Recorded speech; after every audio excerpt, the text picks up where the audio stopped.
Kita mulai. Bismillahirrahmanirrahim. Assalamualaikum warahmatullahi wabarakatuh. Selamat siang semuanya. Siang, Pak. Siang, Bapak. Siang, Pak. Siang, Pak. Oke, ini sudah 37 orang ya yang join. Oke, sebelum saya masuk ke materi hari ini, jika ada yang ingin didiskusikan terkait materi minggu lalu, saya persilahkan. Jika ada yang ingin ditanyakan. Sebentar, tadi ada yang nanya saya itu kelas ini bukan ya? Anissa Zulistia kelas ini bukan? Kelas A, Pak. Oke, bukan ya berarti ya. Oke ya, kalau tidak ada yang ditanyakan, berarti kita masuk ke materi hari ini,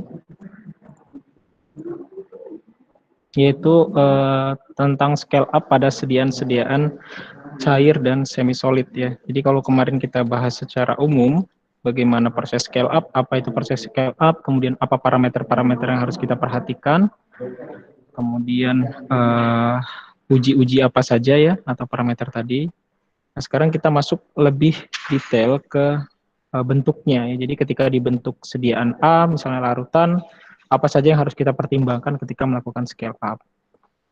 Nah, seperti yang kita tahu bahwa proses scale up itu dilakukan studi terlebih dahulu ya, sebelum kita melakukan produksi secara besar-besaran kemarin ya, sudah saya jelaskan. Nah, sehingga ketika kita melakukan scale up, kita harus benar-benar teliti ya, harus benar-benar teliti bagaimana parameter-parameter uji itu harus tetap sesuai spesifikasinya.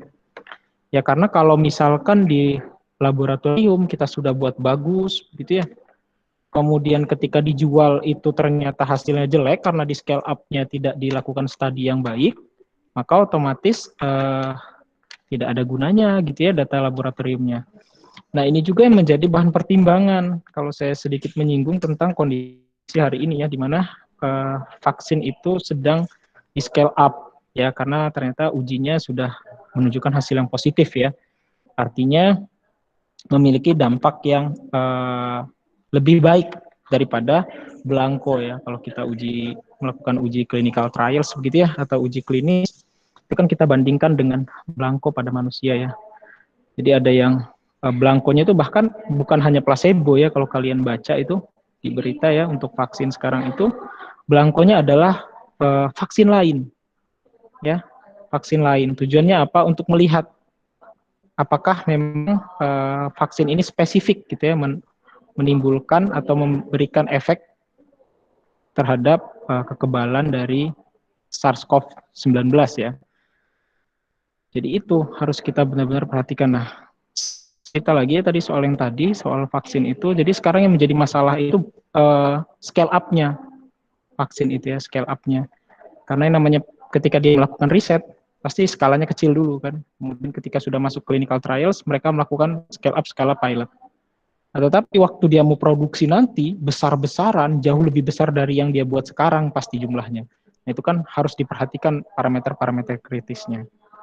Nah, itu salah satu masalahnya. Selain itu, masalahnya ya, kalau kita baca itu di berita-berita, vaksin itu sulit didistribusikan untuk negara-negara yang miskin ya, khususnya yang cold chain-nya itu bermasalah ya, sehingga kita tahu bahwa vaksin itu bahkan ada yang sampai minus berapa puluh derajat gitu ya, harus disimpan. Vaksin itu ternyata nggak cuma satu kali untuk vaksin COVID ini ya, tapi bertahap ya, jadi ada beberapa kali penyuntikan, beberapa kali dalam periode tertentu. Nah, itu jenisnya berbeda-beda ya, jadi maksudnya jenisnya itu jenis penyimpanannya berbeda-beda. Ada yang disimpan di minus 40 derajat, bahkan ya minus 20 derajat, sangat dingin sekali ya, beku. Kemudian ada yang 2-8 derajat. Jadi proses scale up ya terkait materi kita maupun proses-proses yang lain, itulah yang harus dihadapi oleh kandidat vaksin ini. Gitu. Jadi kalian sebagai farmasis, meskipun kalau di luar itu farmasis itu ya apoteker ya. Jadi kalau kalian nulis farmacis gitu ya, itu sebenarnya di luar negeri itu ya apoteker, bukan yang kita anggap selama ini. Kalau farmasis ya berarti farmasi gitu, atau S1 farmasi, atau bukan sebenarnya. Kalau farmasis yang dimaksud di luar negeri itu ya apoteker. Kalau di Indonesia itu kita karena dari dijajah Belanda ya, jadi apoteker gelar. Ya, apotekeri. Kalau di Belanda itu kan apotekeri. Gitu. Tapi kalau di Eropa sana, maksudnya selain di Belanda itu ya farmasis gitu, apoteker itu. Gitu. Jadi itu yang harus kalian pikirkan ya sebagai farmasis. Itu kalian harus ikut paling tidak ikut ini ya, atau mengikuti berita. Gitu. Jadi jangan sampai kalian seorang farmasis tidak tahu berita tentang vaksin COVID ini. Ya, walaupun secara garis besar saja mungkin ya, kalian baca dari berita-berita itu banyak sekali sekarang berita-berita itu tentang proses scale up vaksin ini. Oke, sekarang kita masuk ke belum saya presentasikan ini ya.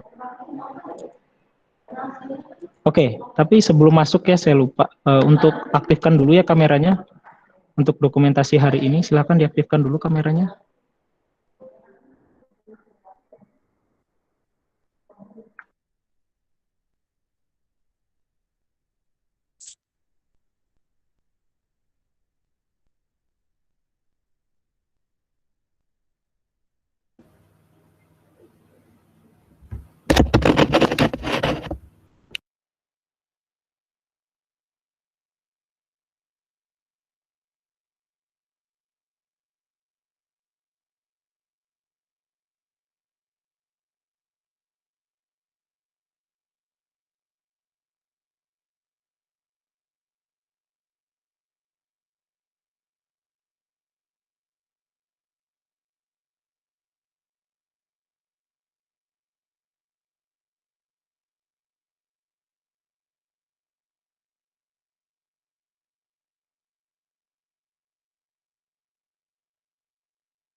Oke, terima kasih.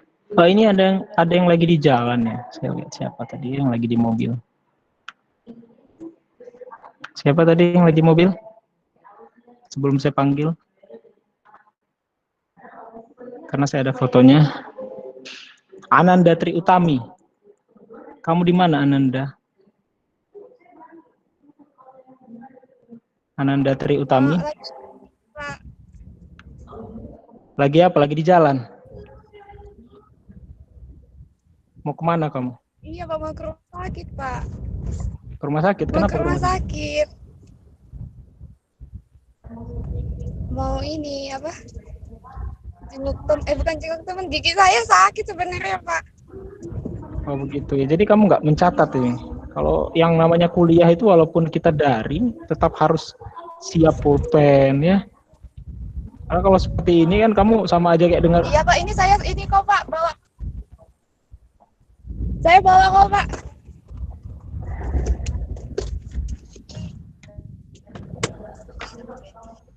Oke lah ya. Jadi mungkin yang lain juga gitu ya. Jadi kalau kuliah itu ya harus benar-benar dipersiapkan ya. Maksudnya ya kalian harus di tempat yang kira-kira kalian tidak terganggu. Kemudian kalian perlu mencatat, mendengarkan. Karena kan kalian itu kan mau menerima ilmu gitu ya. Saya aja kalau mau belajar nggak bisa. Lagi di jalan tuh belajar itu ya nggak bisa lah. Namanya lagi di jalan ya. Kita lihatannya kemana, ngeliat orang di mana, ngeliat orang lalu-lalang itu nggak bakal fokus lah. Oke lah ya, kita masuk ke materi hari ini ya, tadi ya tentang scale up ada sediaan larutan yang pertama. Jadi nanti kita akan bahas juga yang sediaan semi solid. Nah, untuk definisi mungkin yang pertama, sediaan larutan oral itu kalau kita bicara larutan ya pasti sediaannya merupakan sediaan cair ya yang dapat dituang. Ya, jadi kalau sediaannya mudah dituang, cair begitu dan memiliki sifat Newton, ya sifat alirnya Newton atau pseudoplastis. Ya, jadi sifat alirnya bisa Newton, bisa pseudoplastis. Nah, sifat pseudoplastis ini jika dia bentuknya suspensi, ya pseudoplastis. Tapi selain itu kan dia bentuknya mengikuti sifat alir Newton. Kemudian memiliki atau sifatnya itu adalah menempati ruang, ya ketika suhu ruang. Jadi ketika suhu ruang ditaruh di dalam gelas ya dia mengikuti bentuk gelas dan seterusnya. Itu adalah sediaan cair yang dimaksud dalam materi kita kali ini. Jadi itu termasuk diantaranya adalah sediaan larutan, suspensi dan emulsi. Jadi sediaan cair, dalam sediaan cair oral itu bisa bentuknya terdispersi, sistem dispersi, maupun sistem larutan. Jadi kalau kita bicara tentang sistem dispersi, berarti ada dua fase ya. Ada pendispersi, ada fase yang terdispersinya. Gitu ya. Sementara kalau kita bicara tentang larutan, maka dia hanya ada satu fase saja ya, yang bisa dua fase gitu, tetapi dia secara homogen ya, sehingga terbentuk satu fase. Ya. Di dua atau lebih zat aktif yang dapat dicampurkan, dua atau lebih zat yang tercampurkan secara homogen. Ya, jadi membentuk satu fase. Itu yang dimaksud dengan larutan. Yang larutan adalah sediaan cair gitu ya, sistem dispersi molekular dari zat terlarut dalam pelarutnya. Ya, jadi harus dispersinya molekular. Tetapi kalau dia suspensi, dia dispersinya adalah dispersi partikel ya, dispersi kasar. Sementara kalau emulsi, dia adalah sistem dispersi dua fase yang tidak tercampurkan, dua fase cair yang tidak tercampurkan, ini sama-sama cair, tetapi tidak tercampurkan, kemudian dia dapat terdistribusi homogen karena ada penstabilnya, yaitu emulgator. Ya, jadi itu jangan dilupakan ya definisi-definisi dari sediaan-sediaan cair. Nah, kemudian step dari proses manufaktur sediaan cair itu ada 4 setidaknya ya. Yang pertama adalah kita merencanakan material atau persyaratan materialnya, ya, zat aktifnya, eksipien, dan segala macam itu kita persiapkan dulu. Apa saja yang dibutuhkan, kemudian melakukan pembuatannya, kemudian melakukan pengisian dan pengemasan, dan yang terakhir adalah quality assurance ya, untuk memastikan bahwa kualitasnya itu sesuai dengan standar yang dipersyaratkan. Kritikal aspek dari manufaktur atau pembuatan sediaan cair, yang pertama adalah physical plant ya, artinya ini adalah bangunan fisik dari pabriknya. Ini harus benar-benar kita pikirkan. Ya, misalnya ada pemanasnya, ventilasi, dan sistem pengontrol udara ya dari sebuah bangunan pabrik yang akan memproduksi sediaan cair. Itu benar-benar harus diperhatikan. Kenapa? Karena efek dari proses yang panjang pada temperatur suboptimal, itu maksudnya pada temperatur yang tidak sesuai dengan temperatur stabilnya, itu harus kita pertimbangkan ya, karena akan mengakibatkan perubahan stabilitas ya, atau akan mengalami atau aspek stabilitas fisika maupun kimianya ya, baik itu dari zat aktif maupun dari produknya nanti. Ya, jadi itu yang harus kita pertimbangkan ketika kita membuat sebuah bangunan untuk produksi sediaan cair ya. Jadi yang pertama adalah pemanasnya gitu. Kenapa kita butuh pemanas di situ? Kenapa sih kita harus pakai pemanasan kalau kita membuat sediaan cair? Ada yang tahu nggak kenapa kita membutuhkan panas? Kita kan nggak masak air ya. Ada yang tahu? Mempercepat larutan kan, Pak? Iya, betul ya. Jadi untuk sediaan-sediaan larutan, kita butuh mempercepat waktu pelarutan.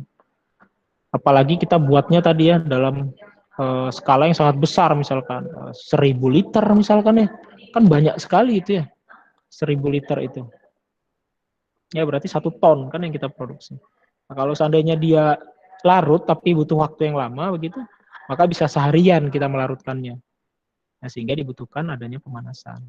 Ya, kemudian untuk sistem kontrol udara ini lebih fokus untuk mencegah kontaminasi silang. Ya, ini yang harus benar-benar kita perhatikan dalam membangun suatu bangunan yang akan nantinya memproduksi sediaan cair. Nah, kemudian aspek formulasi dari sediaan cair tersebut ya. Jadi ada beberapa aspek yang harus kita pertimbangkan gitu ya, penggunaannya dalam produksi skala besar. Nah, sebenarnya ini juga berlaku dalam skala laboratorium sebenarnya. Ya, yang pertama misalkan suspensi. Ya.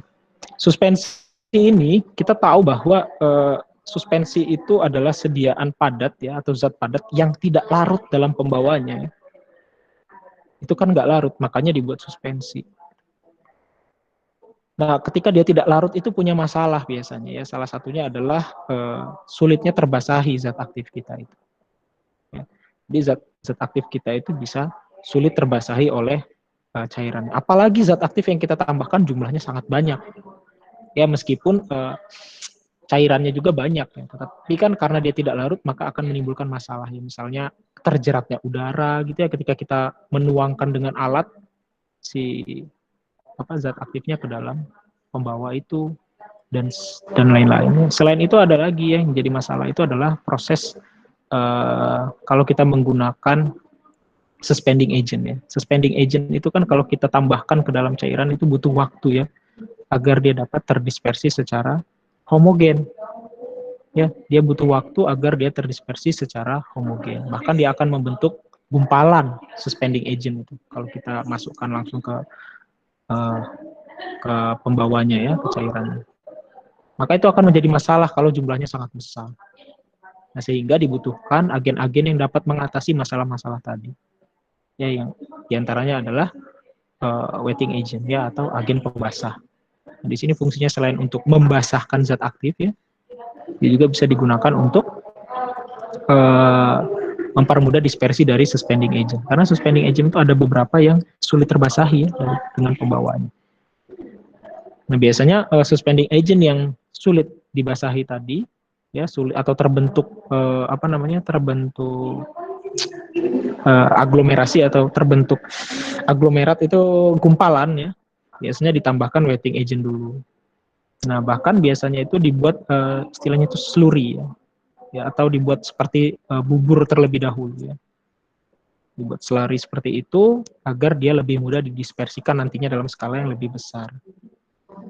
Nah, cara dia membuat bubur tadi yaitu dengan penambahan wetting agent ya, maupun dengan surfaktan.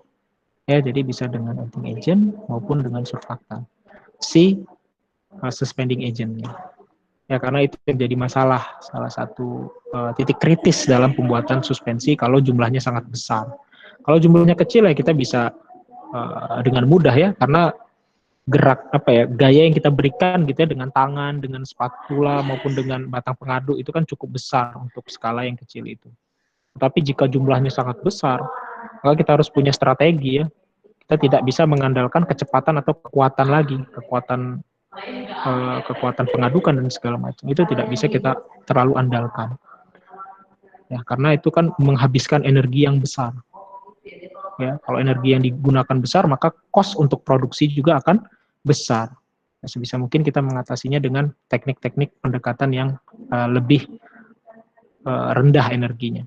Ya, salah satunya adalah dibuat menjadi bubur terlebih dahulu sebelum ditambahkan. Jadi dibuat bubur dengan wetting agent bisa, dan bisa juga dengan surfaktan.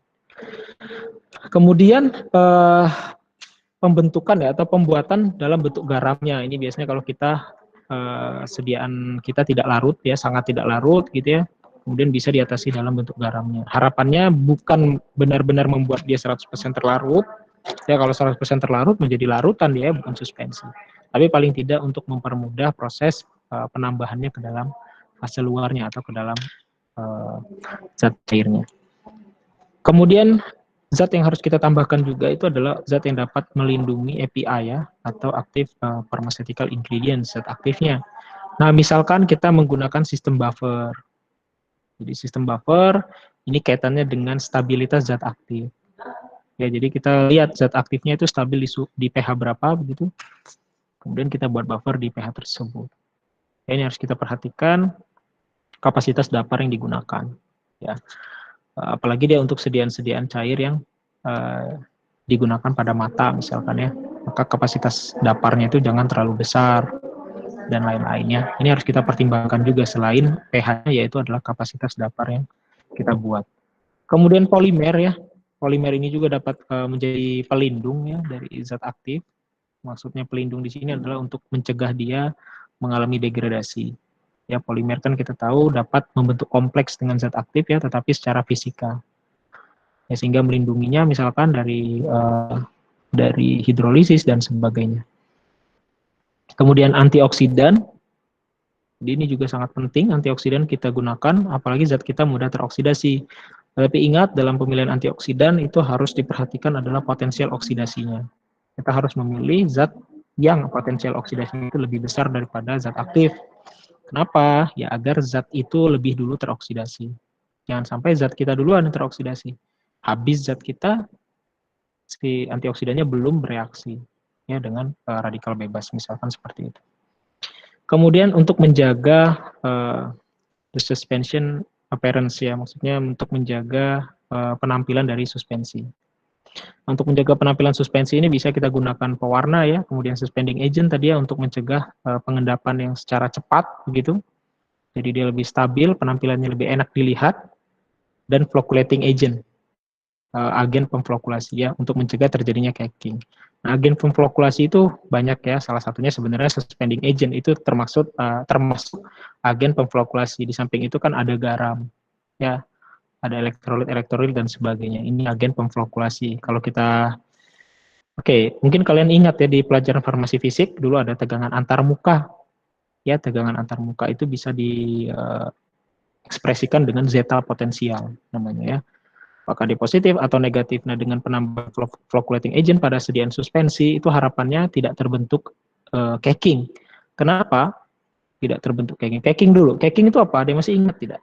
Caking itu apa? Saya sudah jauh-jauh menjelaskan. Kalian lupa ya. Saya yakin sih lupa sih. Kalau dibahas pasti sudah pernah. Caking itu apa? Ada yang tahu apa itu caking? Gumpalan gitu ya, Pak? Ya, nama gitu ya. Biasa kan seperti itu kalau ditanya. Namanya siapa? Izin menjawab Pak. Apa gitu. Ya, siapa tadi yang coba jawab? Yolanda Febriana, Pak. Ya, silakan Yolanda. Nah, caking itu kayak apa namanya gumpalan yang ada di suspensi. Gumpalan yang ada di suspensi. Sudah itu aja.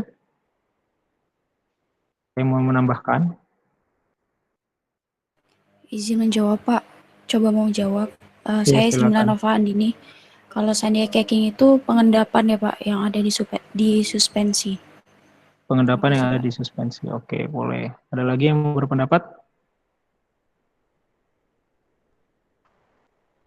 Pak, izin menjawab juga ya, Pak. Silakan. Nama saya Rizka Dipiana, 1182696. Nah, jadi caking itu kecenderungan suatu suspensi untuk membentuk gumpalan. Gumpalan. Oke. Pak mau Ada jawab lagi? juga? Ya, boleh. Ini Erliana, NIM 118260044. Jadi caking itu tadi seperti katakan Din, itu endapan, tapi endapannya itu yang sulit untuk diredispersi lagi, Pak. Oke. Oke ya, saya rasa udah banyak yang jawab ya. Sebentar ini. Saya belum aktifkan.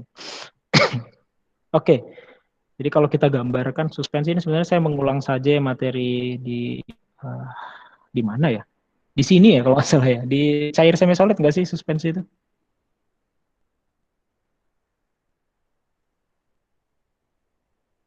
Masih ingat sistem flokulasi, sistem deflokulasi. Ya kalau deflokulasi itu biasanya dia langsung mengendap. Ya misalkan ya cairannya. Kemudian kalau flokulasi itu dia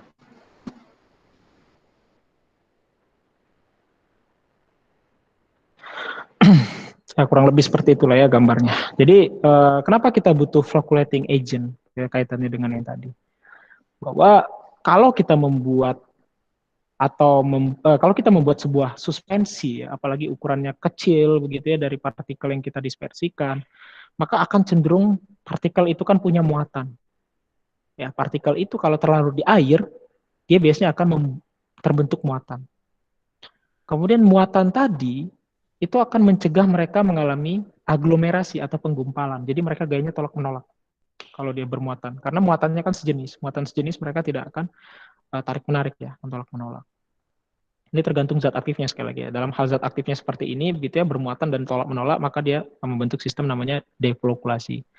Kok terbalik saya? Sorry. Ini ya dulu untung. Ini terbalik ya. Ini sistem flokulasi dan deflokulasinya terbalik. Oke, ini sistem deflok. Ini sistem flokulasi. Nah, ketika mereka bermuatan si partikel tadi dan berada dalam air, mereka akan tolak-menolak. ditambah ukurannya yang kecil tadi ya, maka dia akan banyak yang terpotong. Sehingga apa? Tidak terjadi penggumpalan justru. Ya, maka dia akan lambat sekali mengendapnya kalau sistem deflokulasi. Nah, akan tetapi jika mengendap, karena ketika dia mengendap tadi tidak memiliki sangat lambat ya, karena dia mengendapnya sangat lambat, kalau sistemnya deflokulasi, dia mengendapnya lambat, maka dia tidak mengizinkan air itu terjerat di antara endapan partikelnya. Ya, tidak mengizinkan itu. Kemudian ketika mereka mengendap karena gaya gravitasi bumi, ya pasti turun ke bawah walaupun sangat lama, mereka akan membentuk yang namanya ini, ya, cake, ya, atau caking, ya, peristiwanya disebut caking. Itu caking ya, terbentuk padatan di dasar sediaan suspensi dan tidak bisa diredispersi. Ya, karena tadi, karena tolak menolak yang besar, mereka lambat mengendap dan ketika mengendap tidak mengizinkan air terjerat. Meskipun suspensi ini tetap distabilkan dengan adanya gerak Brownian ya, Brownian motion kalau kalian masih ingat. Makanya sediaan suspensi tadi lambat mengendapnya kalau ukurannya kecil-kecil dan sebagainya. Karena partikel itu kan ukuran yang sangat kecil itu tidak diam dia kalau kita lihat, bergerak tapi secara random. Tapi karena ada gravitasi tetap ya dia akan mengendap pada akhir. Dan menghasilkan sediaan yang tidak homogen lagi. Ya terbentuk kayak gini. Nah, bedanya sistem flokulasi itu tidak terbentuk seperti itu, akan tetapi dia sangat cepat mengendap. Ya, proses sedimentasinya lebih cepat. Nah, dalam hal stabilitas, sediaan yang seperti ini tidak diharapkan. Karena ketika sudah terbentuk cake, dia tidak bisa diredispersikan. Nah, sehingga biasanya kalau dia sistem yang terbentuk adalah deflokulasi, itu ditambahkan floculating agent. Ya bisa suspending agent, itu salah satu contohnya ya. Kalau kita lihat polimer-polimer itu dapat meredam gaya tolak menolaknya, sehingga mereka akan mengendap, tapi tidak begitu cepat, gitu ya, karena viskositasnya. Di sisi lain, kemudian dia dapat diredispersikan. Nah, bisa juga flocculating agent yang lain seperti elektrolit yang bermuatan. Karena nanti ketika dia negatif, dia akan menarik elektrolit yang bermuatan, kalau negatif narik yang positif dan seterusnya, sehingga dia lebih netral, sehingga dia tidak terbentuk sistem yang deflokulasi. Gitu ya. Jadi itu kenapa kita butuh. Ini saya review lagi saja ya, karena sebenarnya sudah dipelajari. Sistem flokulasi dan deflokulasi itu kalau tidak salah siapa ya, Bu Gayatri ya, kalau tidak salah Bu Gayatri. Nah, saya hanya review saja terkait dengan proses tersebut. Kemudian untuk menutupi rasa atau bau yang tidak sedap ya dalam sediaan suspensi ini sama ya, jadi kalau kita formulasinya dalam skala lab juga mirip, yaitu adalah pemanis maupun flavoring agent ya, memberi aroma begitu. Nah, untuk sediaan suspensi gitu ya, sama dengan sediaan larutan sebenarnya tadi, karena kita membutuhkan suhu yang pasti ya untuk proses pembuatannya. Ini juga merupakan rate limiting step yang harus kita perhatikan ya, suhu pembuatannya. Ya, jangan sampai suhu pembuatan tadi itu di atas suhu stabil dari zat aktif kita juga. Oke. Kemudian yang nggak kalah penting adalah pemilihan alatnya ya. Alatnya yaitu mixer atau millingnya ya, alat untuk mencampur maupun menggiling ya, karena kan ini kan partikelnya harus diturunkan ya ukurannya kalau dia suspensi dalam skala besar, maka alatnya harus kita gunakan yang benar-benar spesifikasinya itu sesuai dengan yang kita harapkan pada akhirnya.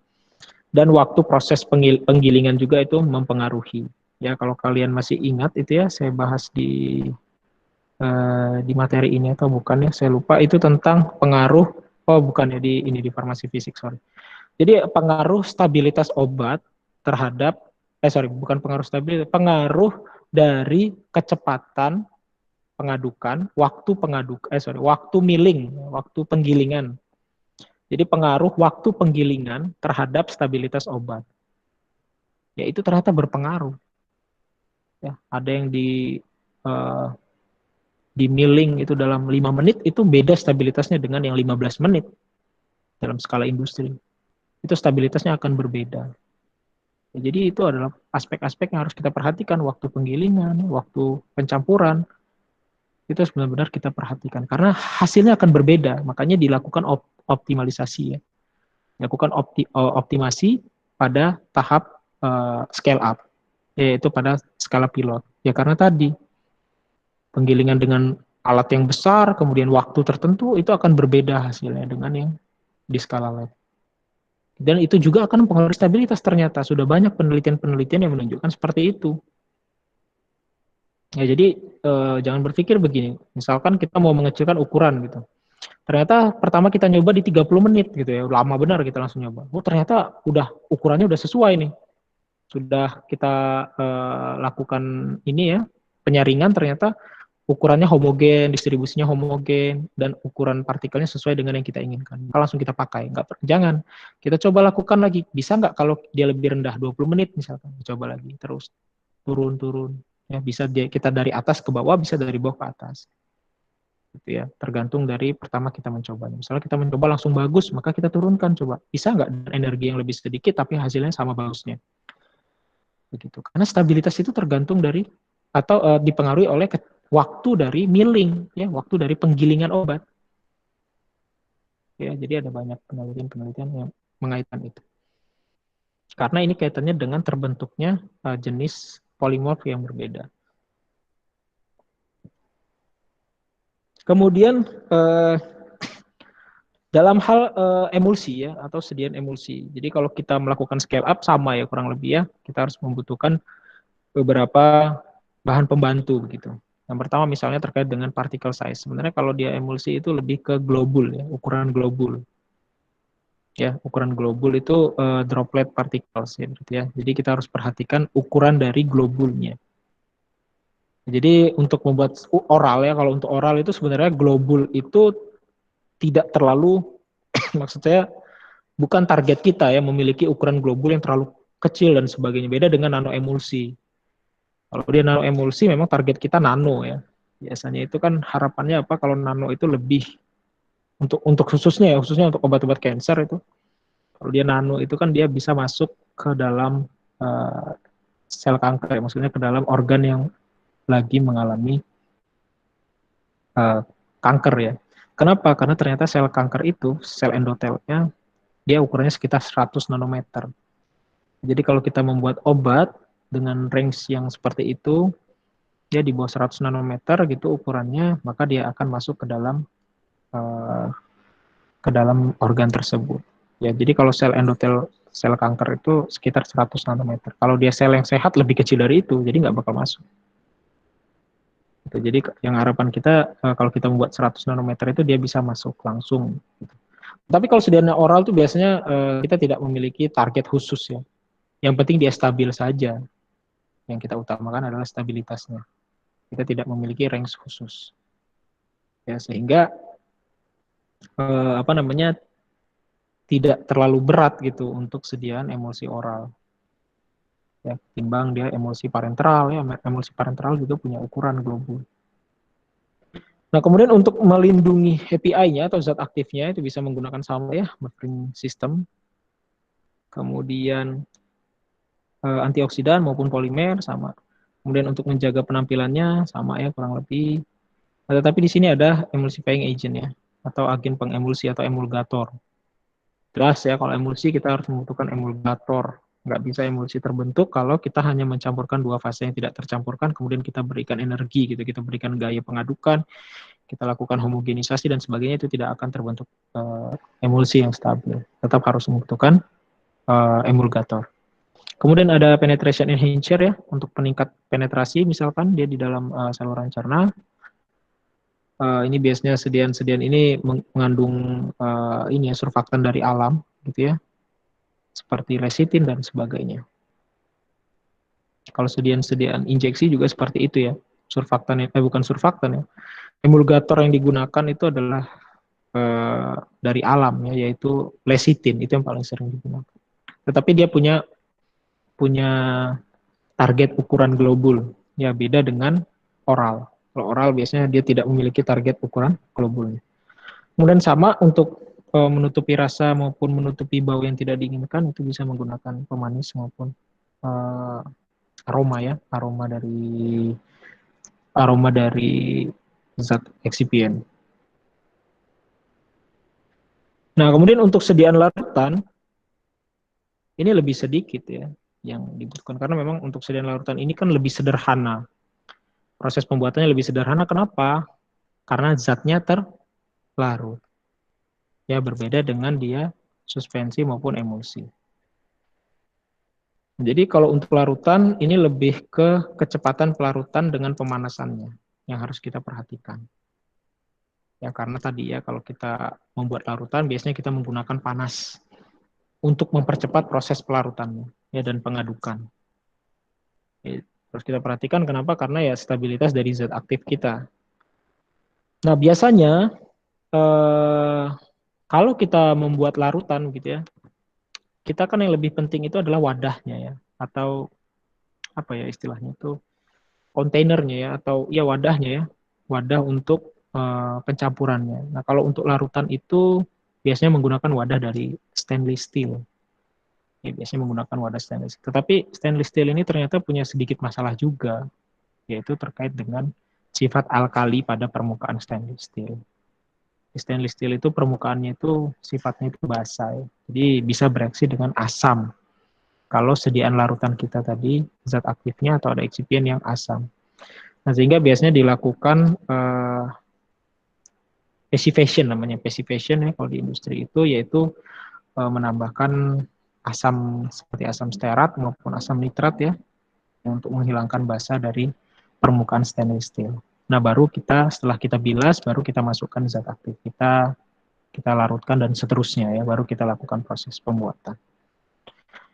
Gitu ya. Jadi ini kalau untuk sediaan larutan. Kemudian sama ya kurang lebih ya untuk melindungi zat aktif ada buffer, ada antioksidan, ada preservatif. Ini kita harus ingat ya bahwa buffer ini penting untuk masalah stabilitas. Kenapa? Ada yang tahu kenapa buffer itu atau kenapa pH mempengaruhi stabilitas? Ada yang tahu nggak? Kenapa pH mempengaruhi stabilitas? Ada yang masih ingat mungkin kuliah farmasi fisik? Saya rasa itu sudah ya di farmasi fisik. Saya masih ingat? Karena pH mempengaruhi kecepatan apa? Ada yang masih ingat? Ya, coba Dila. Tadi Dila aktifkan mic. Pertumbuhan mikroba ya, Pak ya? pH mempengaruhi kecepatan pertumbuhan mikroba. Masih belum tepat. Ada yang bisa jawab?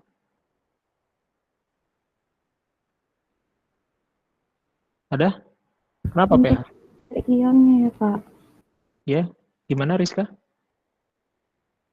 Bentuk tidak terionnya. Ion tidak terionkan. Boleh lah, tapi kaitannya ada bukan dengan itu sebenarnya. Kita kan mau yang stabil ya, bukan mau yang terion dan tidak terion kan. Itu kan kalau dia sudah di dalam tubuh ya.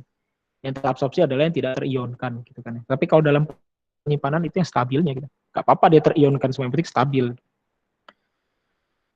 Kaitannya dengan apa? Yaitu kecepatan dari oksidasi. Oksidasi boleh, tetapi umumnya itu hidrolisis. Jadi lebih ke kecepatan hidrolisis obat. Ya, laju hidrolisis obat. Makanya kalau kita ingat itu materi farmasi fisik ini, saya sebenarnya hanya mengulang materi farmasi fisik ya. Yaitu ada pengaruh asam basa spesifik. Ya. Pengaruh asam basa spesifik terhadap stabilitas obat. Jadi asam basa spesifik itu adalah asam spesifik ya berarti lebih spesifik ke H+-nya gitu. Kalau basa spesifik ke OH-nya. Jadi pengaruh dari konsentrasi H+ maupun konsentrasi OH- terhadap kecepatan degradasinya. Nah, kecepatannya itu adalah kecepatan hidrolisis. Ya, karena ini ada air. Ada lagi istilahnya adalah asam basa umum. Nah, kalau asam basa umum itu dia dipengaruhi oleh jenis asamnya dan jenis basanya juga. Kalau dia dipengaruhi oleh asam basa umum berarti jenis buffernya akan mempengaruhi stabilitas. Kalau asam basa spesifik hanya konsentrasi H+ dan OH. Ya. Ini saya sedikit review ya untuk materi-materi farmasi fisik. Kenapa? Karena memang sangat terkait ya kalau kita sudah bicara tentang teknologi. Ya, kita harus kembali ke dasarnya teknologi farmasi itu ya farmasi fisik. Oke. Nah, ini merupakan layout dari pilot plants ya, kalau kita mau mengembangkan sediaan cair. Ya, kalau sediaan cair, untuk rancangan bangunan skala pilotnya itu digambarkan seperti ini. Ya, jadi di sini ada, oke. Jadi ini ada air di sini ya, ada wadah airnya begitu ya. Kemudian di sini adalah primary component tanks-nya.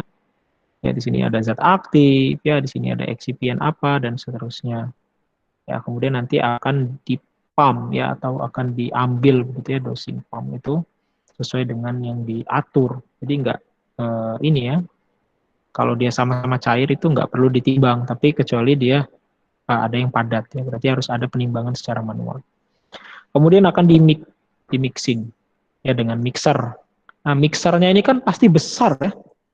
Jadi jangan bayangkan kalau dia skala lab mah kita pakai Turax aja udah bisa membantu ya.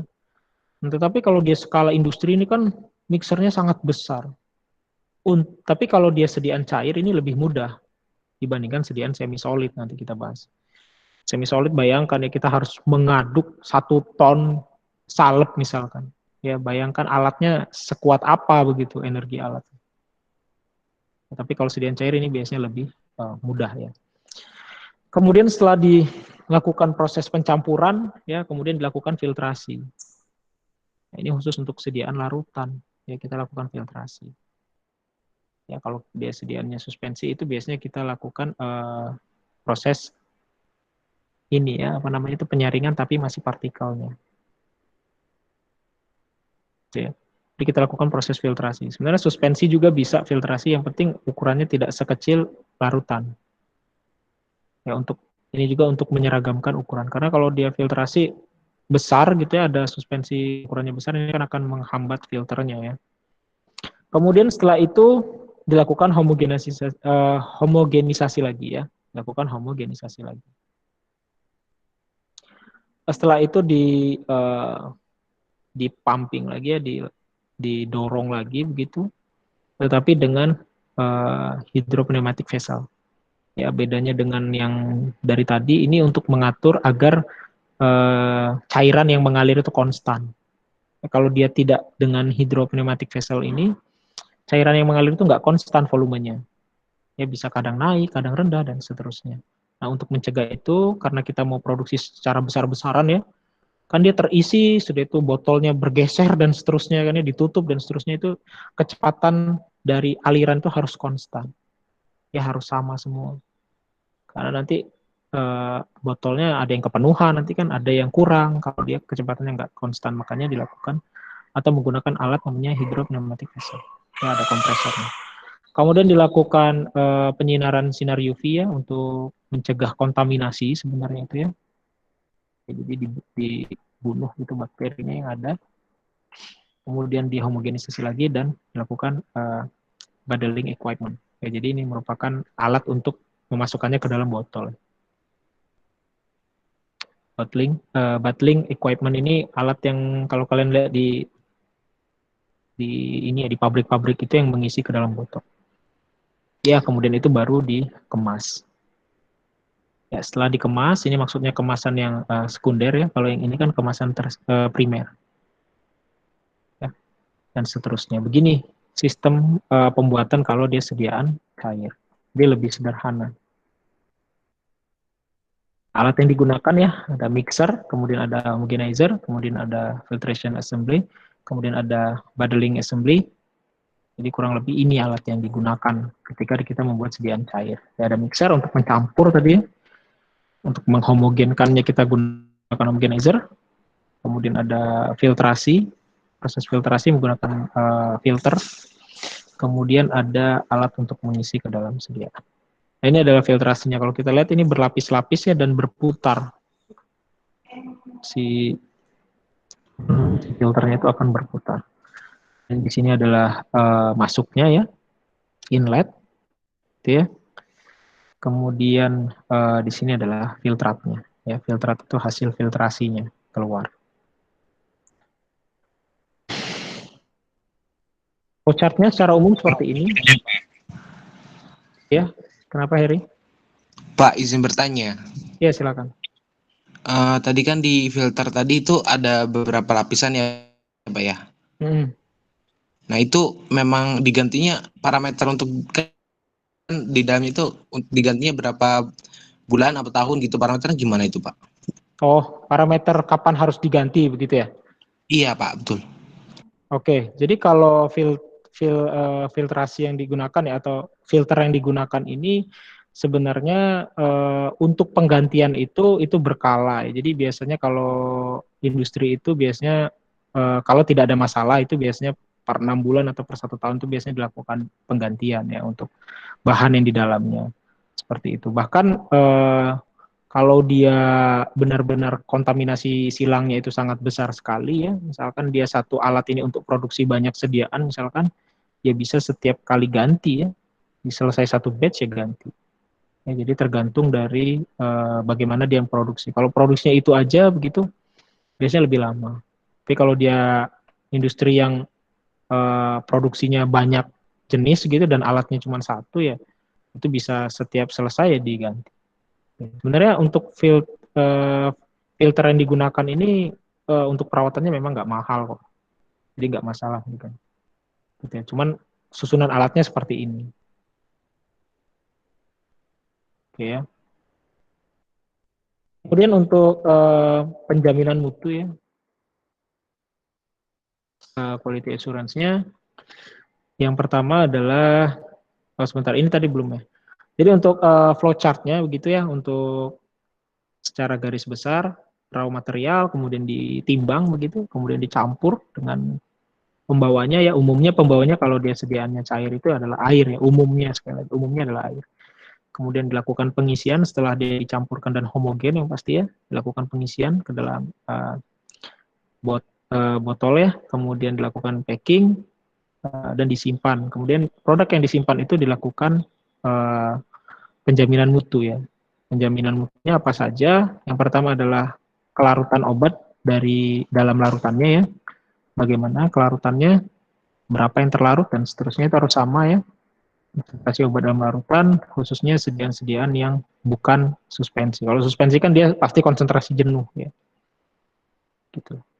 Kalau di larutan maka kita harus ukur konsentrasinya. Kemudian potensi obat dalam suspensi. Ya, jadi kita juga harus perhatikan ketika dia menjadi suspensi, gitu ya. Itu jumlah yang tidak terlarutnya harus sama ya antara satu batch dengan batch yang lain. Ya, gitu. Jadi ini kaitannya dengan homogenitas. Kemudian dalam emulsi ada keseragaman pada temperatur ya, karena sediaan emulsi ini kan sangat tergantung kestabilannya ya dengan temperatur.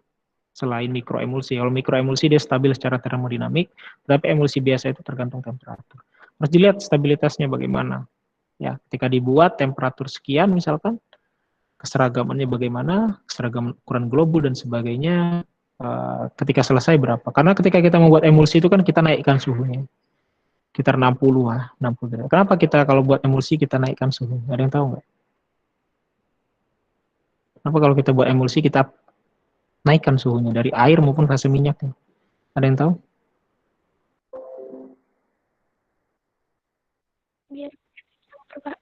Biar apa? Biar apa? Siapa tadi yang jawab?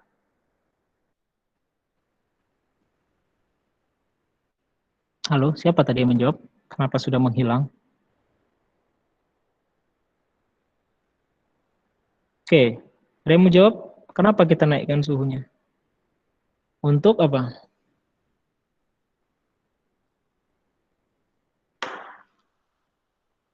Coba ya saya tanya aja kalau nggak ada yang menjawab.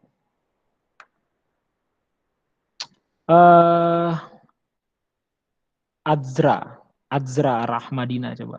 Ada nggak orangnya? Adzra ada? Iya, Bapak. Ya, kenapa kalau kita buat emulsi kita naikkan suhu?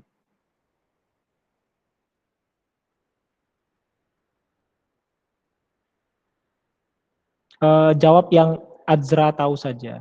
Kalau nggak tahu, ya pasti ada lah yang tahu dikit ya, walaupun dikit. Nggak apa-apa, jangan takut salah ya. Gimana Adzra?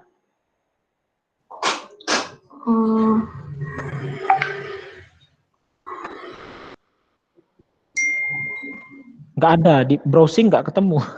Kita harus baca buku dulu, baru tahu.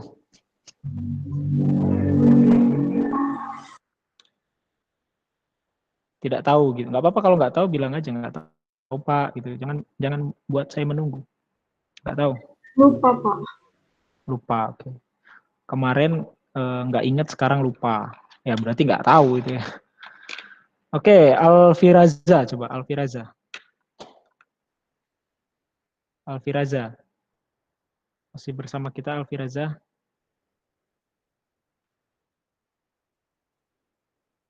Alfiraza Gacha Torina. Iya, Pak. Ya. Masih ingat nggak kenapa kita Nggak naikkan tahu juga, suku? Pak. Ya, apa tadi? Saya nggak tahu juga, Pak. Nggak tahu juga. Oke.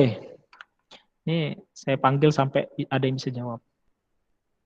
Fidela Octe Frince. Iya, Pak. Panggilannya Octe Frince. Salah apa saya ngucapin? Apa Octe Fidela, Frince? Pak. Octe Frince atau Frince? Iya, Pak. Octe Frince. Oke. Gimana Fidela?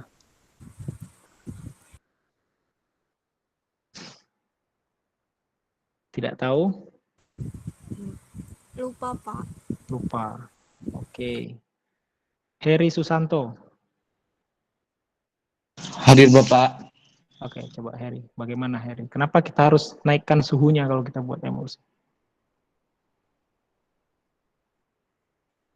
Menurut saya ya Pak ya, Nggak apa-apa menurut kamu. ada fase air menggabungkan fase gitu nggak sih Pak? Menggabungkan fase. Ya, emulsi kan Ya. memang gitu ya. Memang mendispersikan dua fase yang tidak tercampurkan. Nah, jadi gimana fungsi pemanasan tuh? Jadi fungsinya kan yang saya ingat tuh intinya dia itu buat menggabungkan dua fase itu gitu Pak. Kalau nggak dipanasin nggak bisa bergabung mereka. Sulit Pak. Sulit. Kalau udah Ya menurut saya ya. kalau dipanasin jadi mudah bergabungnya. Iya, iya sepertinya Pak. Oke. Boleh ya. Oke, saya jawab saja lah ya. Sebenarnya si Heri tadi benar ya arahnya gitu ya, tapi kurang lengkap gitu ya. Jadi untuk mempermudah. Ya gimana? Siapa yang jawab tadi? Untuk menurunkan viskositas bukan, Pak? Oke. Menurunkan viskositas air mau diturunkan. Viskositas emulsinya gitu, Pak. Enggak, waktu ini kan sebelum jadi nih. Dipanasin dulu mereka. Yang air dipanasin, yang minyak dipanasin, ada yang dilelehkan juga kan minyaknya biasanya, dan baru dicampurkan. Nah, itu kan viskositasnya belum dalam bentuk emulsi maksudnya. Coba saya, Jadi, Pak. Oke, boleh kalau mau ada yang jawab lagi. Jadi analoginya gini sih Pak, misal yang fase minyak itu di ruang A, fase air itu di ruang B. Kalau dia tetap sama dingin walaupun udah dikasih emulgator, mungkin bisa, tapi itu lama. Dan itu mungkin 100% nggak nyampur semua. Jadi kalau sama-sama kita panasin dengan suhu yang sama, ruang 1 sama ruang A, otomatis orang-orang yang ada di dalam A sama B, otomatis dia bakal bergerak karena kepanasan. Nah, karena kepanasannya ini, jadi saat kita campurkan di keduanya, alias emulgatornya itu sebagai pintunya, kita buka pintunya, otomatis kedua molekul antara molekul air sama molekul minyak itu bakal bercampur setelah suhunya turun. Otomatis satu di ruang A, satu di ruang B. Karena suhunya pertamanya tinggi, terus tiba-tiba saat proses mengadukan itu ada penurunan suhu secara perlahan. Nah, di situ dia bakal bercampur jadi satu. Oke. Boleh. Saya senang ya kalau ada yang berpendapat-pendapat seperti itu. Jadi jawabannya itu sederhana sebenarnya. Kalau kalian masih ingat pengaruh suhu terhadap tegangan antar muka. Ya. Jadi tegangan permukaan itu akan menurun. Begitu juga tegangan antar muka akan menurun dengan peningkatan suhu. Kenapa emulsi kita panaskan? Ya agar tegangan antar muka mereka menurun. Fungsinya apa? Ya agar mudah mereka tercampurkan. Ya proses dispersinya tidak membutuhkan energi yang tinggi. Ya, kita dapat membuat emulsi yang stabil atau dispersi yang lebih homogen dengan menurunkan tegangan antar muka mereka. Ya, kalau masih ingat, tegangan permukaan adalah tegangan yang diberikan sejajar untuk mengimbangi gaya tarik ke dalam dari molekul yang sejenis. Kalau tegangan antar muka kurang lebih sama. Ya, gitu. Jadi tegangan antar muka itu harus kita turunkan agar dia dapat didispersikan. Ya, kenapa suhu bisa menurunkan tegangan antar muka? Ya, jadi ternyata air itu akan naik hidrofobisitasnya jika dipanaskan. Ya, makanya kalau kita ada molekul tidak larut air, kita panaskan akan larut. Ya, karena hidrofobisitasnya akan naik. Makanya dia akan larut. Tetapi ketika suhu akan diturunkan, maka dia akan menurun kelarutannya. Nah, ini juga kaitannya dengan bentuk molekul air. Ya, bentuk molekul air itu kalau dipanaskan, dia, kalau ada yang masih ingat berapa derajat itu antara H2O, itu kan H2O-nya di tengah ya, ada H kanan kirinya. Nah, itu kan ada berapa derajat begitu. Nah, itu kalau dibekukan, dia akan lebih besar. Buktinya apa? Buktinya es mengambang di air. Berarti berat jenis es lebih rendah daripada berat jenis air. Padahal sama-sama air. Kenapa? Karena tadi, ya volumenya lebih besar ketika rantainya, tangannya tadi, saya kalau gambarkan ya. Gambarkan kan seperti ini ya. Nah, ini akan pengaruh juga. Gitu. Ya, itu fenomena yang menarik. Kenapa es berada di atas air? Padahal sama-sama air. Ya, padahal sama-sama air. Itu jawabannya ya. Jadi ininya akan berubah. Di berapa derajat saya lupa ya.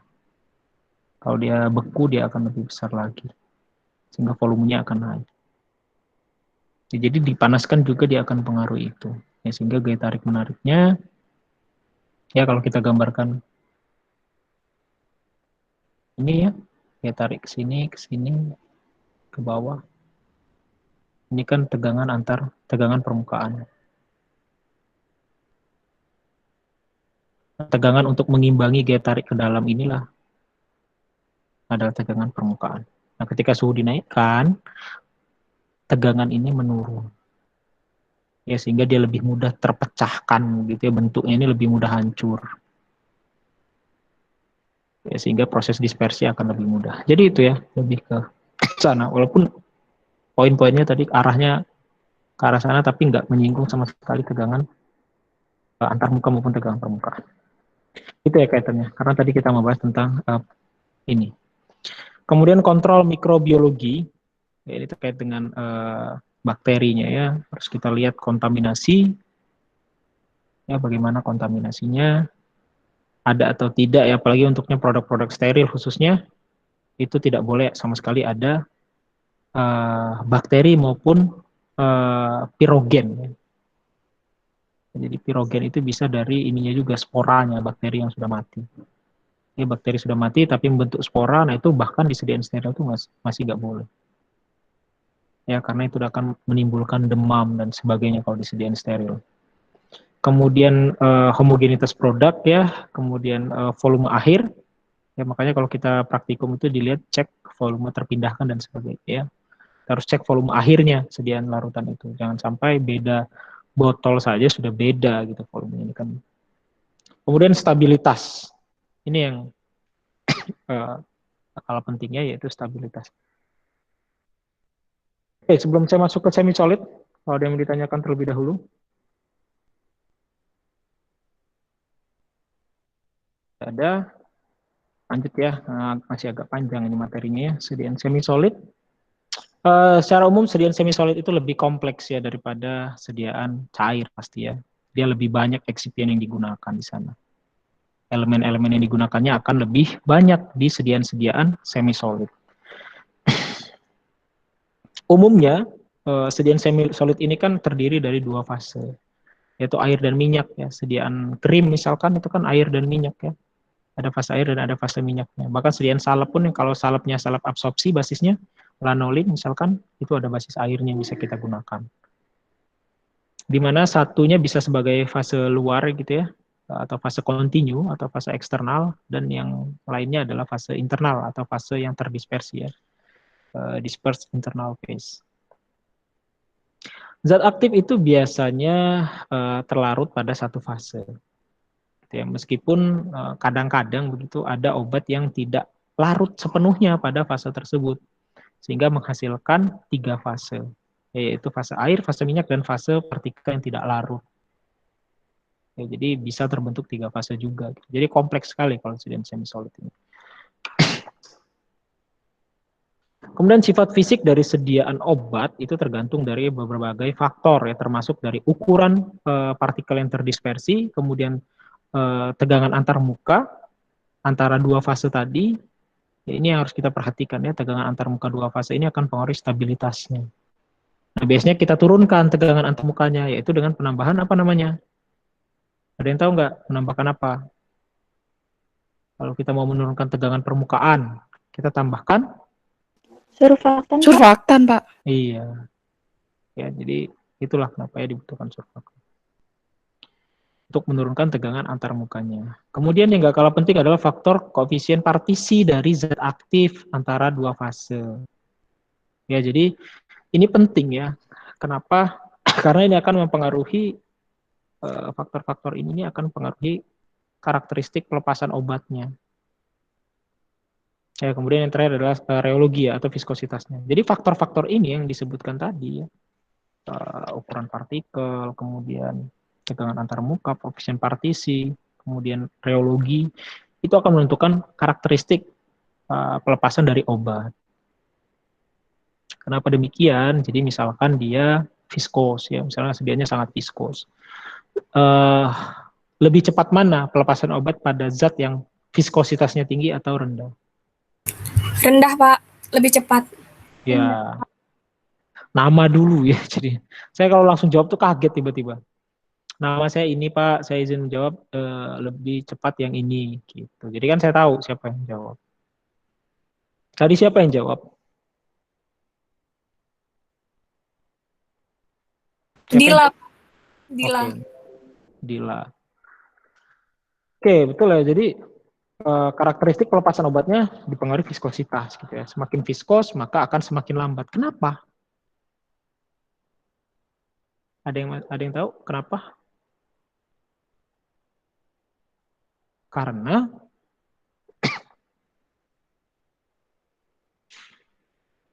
kenapa? Jadi kalau Makin cepat diisi obatnya bukan, Pak? gimana siapa yang jawab ini? Yang jawab siapa yang jawab? Karena Erliana, Pak. Erliana, gimana Erliana? Kecepatan difusinya semakin cepat, Pak. Kalau dia viskositasnya semakin rendah, berarti kecepatan difusinya semakin cepat, Pak. Oke, ya betul ya. Jadi lebih ke kecepatan difusi. Ingat ya rumus hukum difusi. Ya kalau difusi kita koefisien difusi kita pakai rumus apa?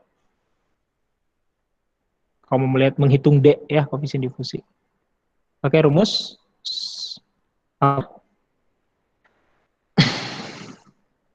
ada yang masih ingat rumusnya? Nama rumusnya saja lah kalau tidak.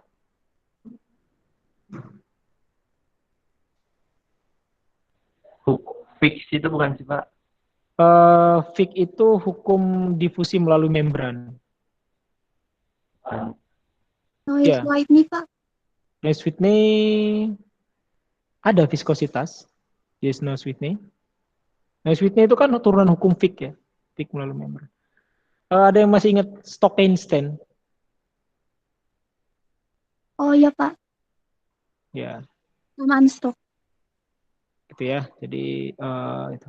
Kemudian kita lihat lagi ya yang lainnya, koefisien partisi tadi ya, koefisien partisi. Nah, yang penting terkait dengan pelepasan obat. Kenapa? Karena kalau obat itu terlalu kuat partisinya pada pembawa, maka pelepasannya jelas akan lebih sulit. Ya, misalkan sediaan semi-solid ini kan umumnya sediaan topikal ya. Jadi kan dikatakan difusi iya, karena umumnya absorpsi topikal itu ya melalui difusi ya, pelepasannya. Kemudian koefisien partisi. Kalau dia sangat kuat terpartisi, di mana kita butuh partisi pada cairan tubuh gitu ya, pada permukaan kulit sebelum dia terabsorpsi, dia kan harus terlarut dulu ya oleh cairan tubuh yang sedikit itu tadi agar dia bisa terabsorpsi. Nah kalau dia tidak mau terpartisi nih, dia terikat saja pada fasenya, misalnya dia menggunakan fase minyak gitu, maka ini akan menjadi sangat lambat juga pelepasan obatnya.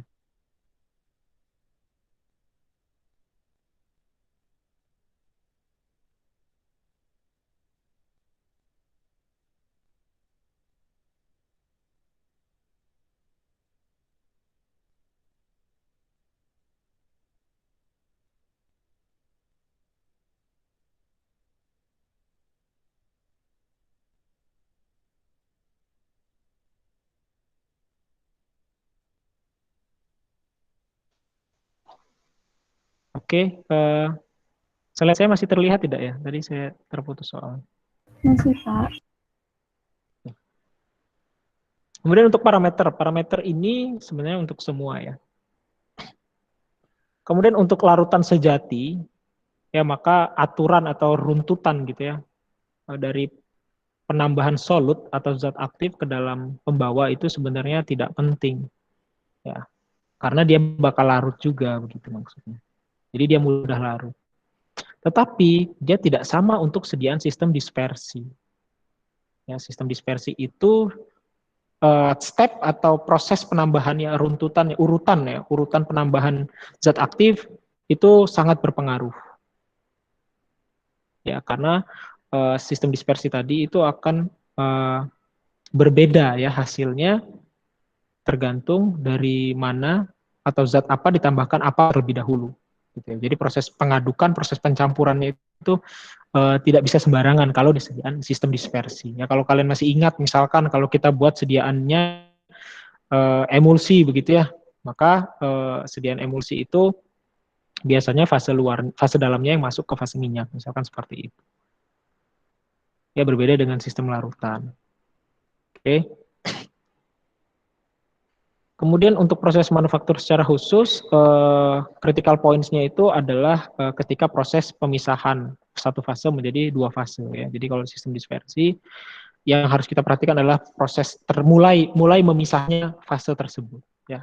Karena kan walaupun dia sistem dispersi, dia harus menjadi satu fase ya, maksudnya homogen gitu ya. Nah, ketika mengalami proses pemisahan ini harus kita perhatikan apa yang menyebabkan itu terjadi. Dan poinnya juga itu atau perihal yang sangat penting itu adalah kapan atau di mana si zat aktif itu ditambahkannya, di fase apa dia ditambahkan. Ini sangat berpengaruh kalau dia sediaan sistem dispersi.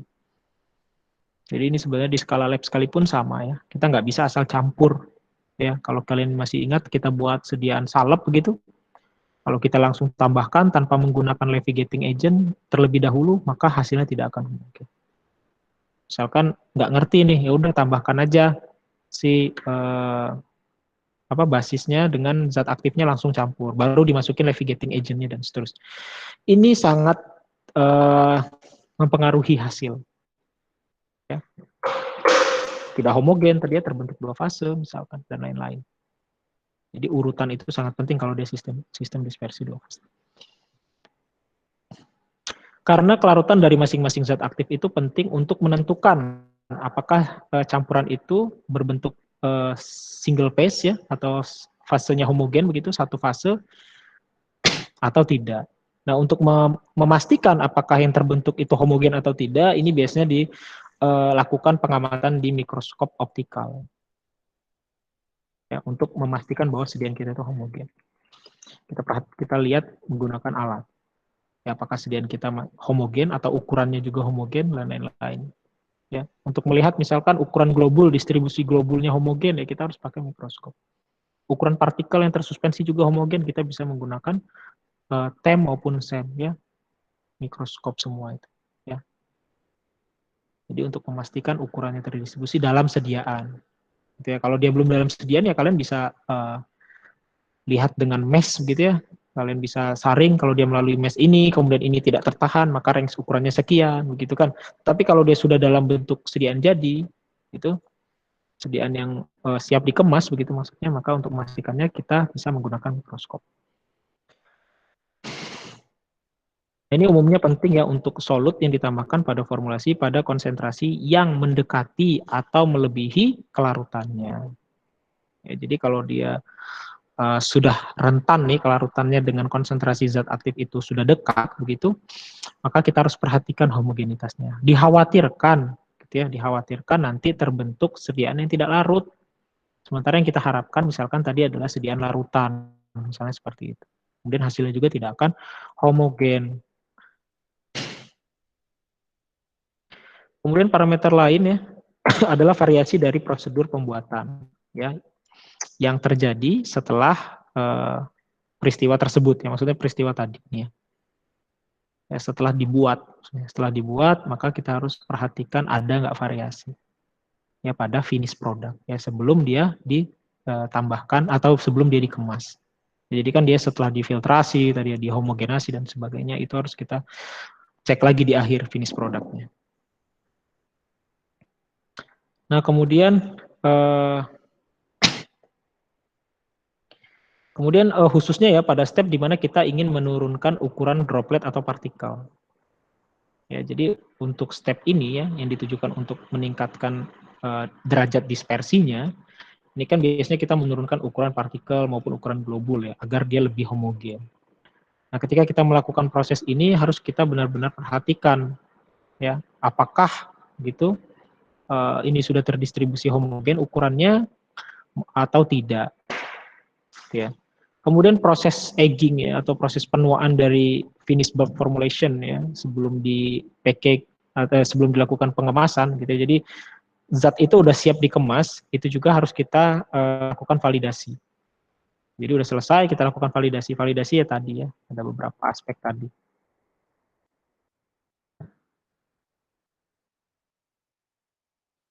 Kemudian kita masuk ke stabilitas ya.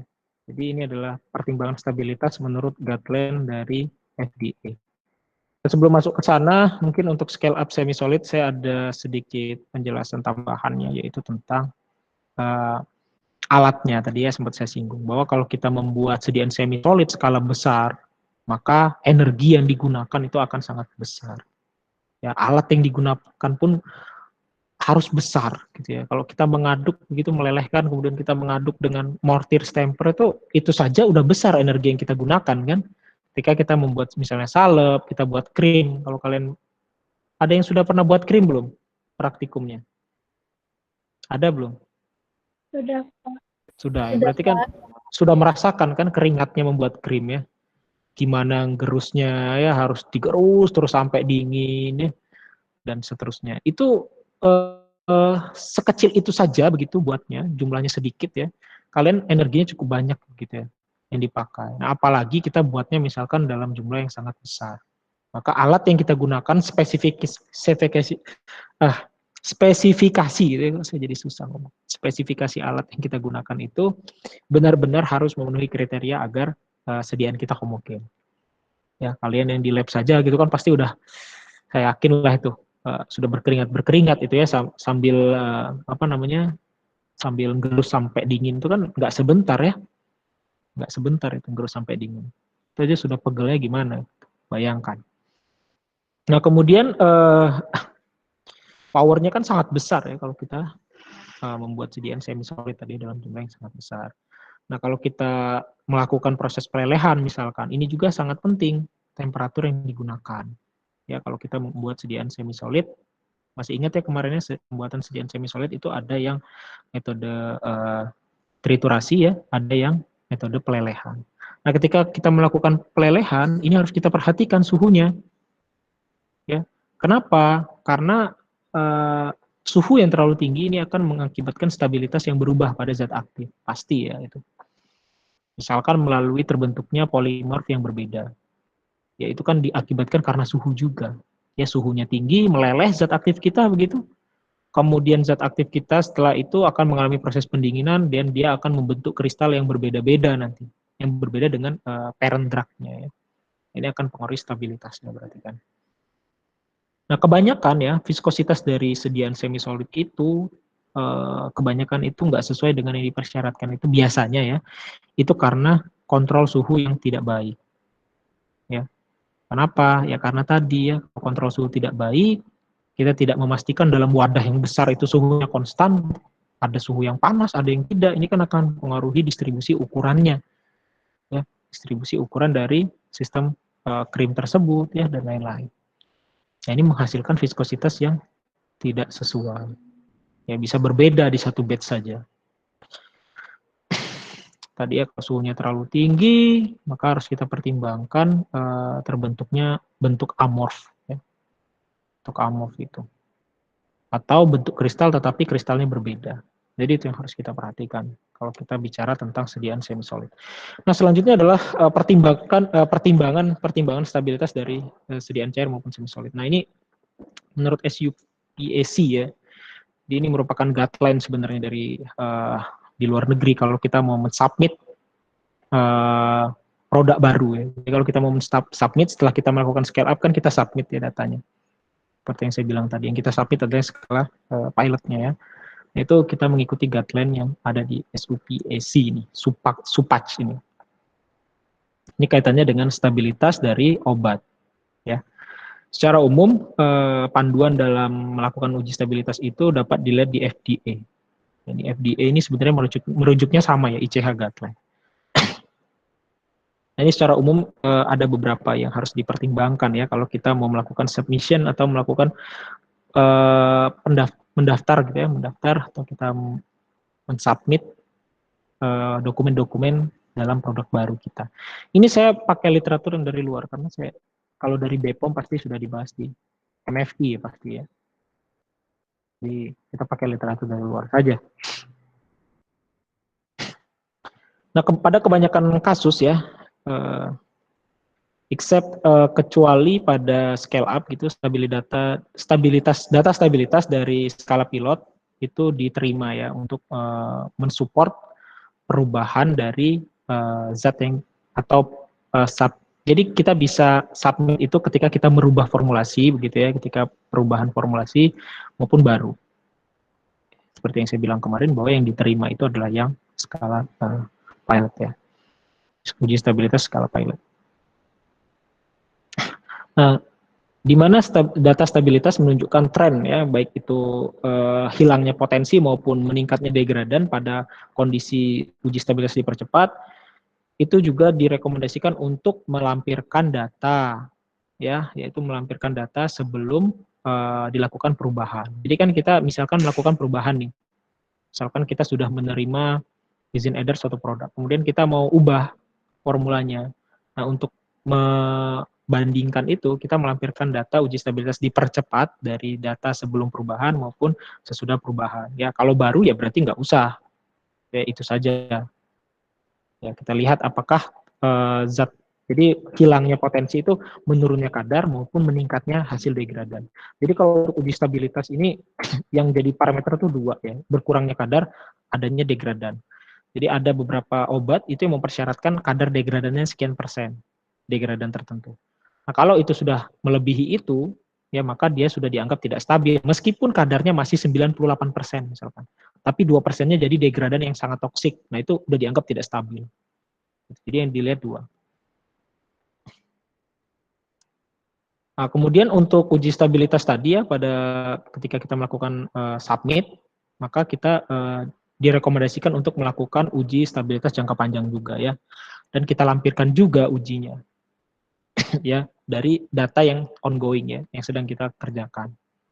Jadi kan kita 6 bulan kita daftar dengan uji stabilitas. Nah, ketika 6 bulan itu kan ada uji stabilitas jangka panjang juga yang suhunya normal, yang tidak pada kondisi stres. Nah, itu kita lakukan submission juga ya, kita lakukan pengumpulan juga begitu. Jadi yang kita kumpulkan itu stabilitas dipercepat maupun yang dalam suhu atau kondisi tidak stres gitu ya, atau uji stabilitas real time.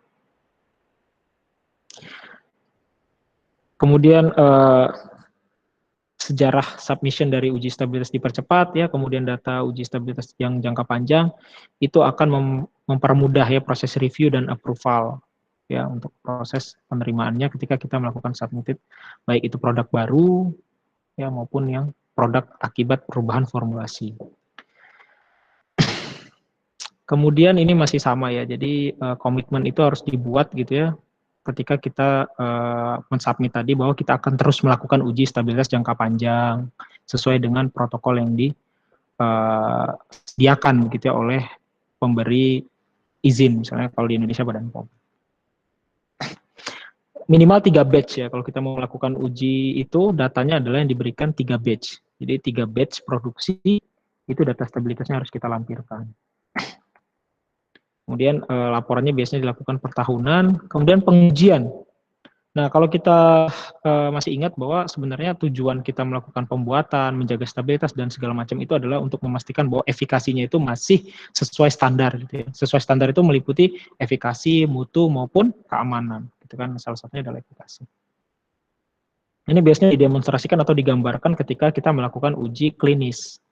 Nah, karena uji klinis ini membutuhkan biaya dan waktu yang sangat banyak ya, maka sebenarnya uji klinis ini tidak bisa dilakukan secara rutin.